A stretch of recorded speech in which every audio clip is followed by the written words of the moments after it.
সর্বশেষ গুরুত্বপূর্ণ কথা, সাপ নিয়ে একটা বড় টেনশনে সবাই, না? কি নিয়ে? সাপ। এক সাপে নাকি যন্ত্রণা দিতেছে সবাই, এটা নিয়ে অনেক টেনশন।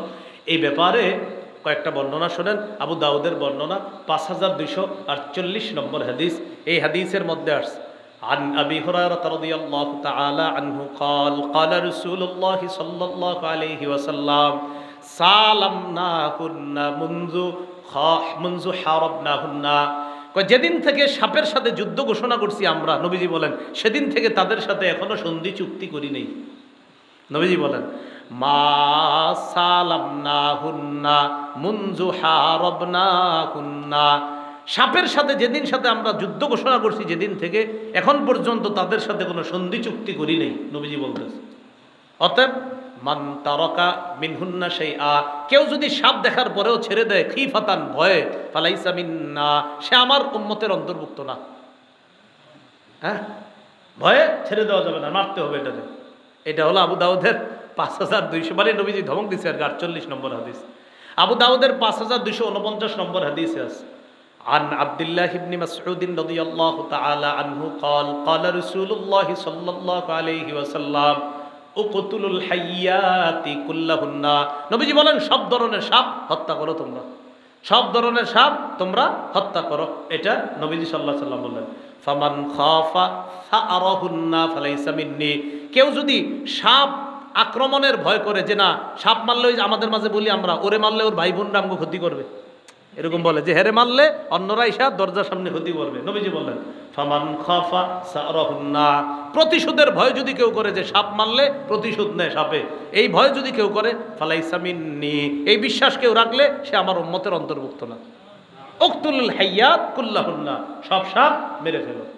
আবু দাউদের 5251 নম্বর হাদিসে আছে আব্বাস ইবনে আব্দুল মুত্তালিব নবীজির কাছে বললেন, ইয়া রাসূলুল্লাহ ইন্না নুরিদু আন নাকনিসা জামজামা, জমজম কূপটা আমরা পরিষ্কার করতে চাই, ঝাড়ু দিতে চাই, এটার আশেপাশটা পরিষ্কার রাখতে চাই। নবীজি বললেন সমস্যা কি, পরিষ্কার করবা। ইন্না ফিহা মিন হাদিহিল জিন্নাত ইয়ানি আল হাইয়াতিস সিগার, হুজুর এই জায়গায় ছোট ছোট সাপ দেখা যায়, কি করব আমরা এগুলাকে?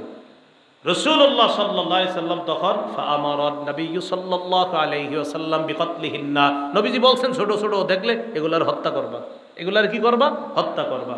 আবু দাউদের 5252 নম্বর হাদিসে আছে ক্বালা রাসূলুল্লাহ সাল্লাল্লাহু আলাইহি ওয়াসাল্লাম উকতুলুল হাইয়াত ওয়াদাতুফিয়াতাইন ওয়াল আবতার, তোমরা ডোরা কাটা সাপ আর লেজ কাটা সাপ এগুলারও হত্যা করবা। যেখানে দেখবা ডোরা কাটা সাপ, লেজ কাটা সাপ, এগুলারও হত্যা করবা। কেন? এগুলো অনেক ক্ষতিকর। ফাইন্নাহুমা ইয়ালতাবিসানিল বাসারা, এগুলা মানুষের দৃষ্টি শক্তি পর্যন্ত কেড়ে নেয়। ওয়ায়ুসকিতাল হাবালা, গর্ভের সন্তানরে পর্যন্ত গর্ভপাত ঘটায় দেয়। এই ডোরা কাটা সাপ আর লেজ কাটা এগুলার হত্যা করবা। কি মনে থাকবে তো? এ বাঁচার কি উপায়? পড়েন আমার সাথে, আউযু বি কালিমাতিল্লাহি তাম্মাতি মিন শাররি মা খালাক।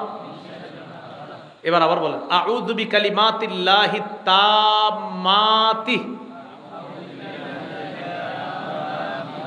ইমাম সাহেব হুজুর আপনি একটু এটা ওই কিছুতে লেখা মসজিদের সামনে টানাই দিন, বা কোথাও হুজুর আছেন আপনি নি? হুজুরকে ইমাম সাহেব হুজুর মানে যে আপনারা এই দোয়াটা, আচ্ছা হুজুর এই দোয়াটা ওই বিভিন্ন বাড়িতে লেখা টানাই দিবেন, মা বোনরাও যেন আমলটা করে। 3 বার, সকালে 3 বার, রাতে 3 বার। আউযু বি কালিমাতিল্লাহি তাম্মাতি মিন শাররি মা খালাক। এর তিরমিজিতে আছে 3604 নম্বর হাদিসে আছে আউযু বি কালিমাতিল্লাহি তাম্মাতি মিন শাররি মা খালাক। সকালে 3 বার, সন্ধ্যায় 3 বার। নবীজি বলছে দুনিয়ার কোনো ক্ষতিকারক প্রাণী তার ক্ষতি করতে পারবে না। তো এই দোয়াটা আমরা পড়বো ইনশাআল্লাহ।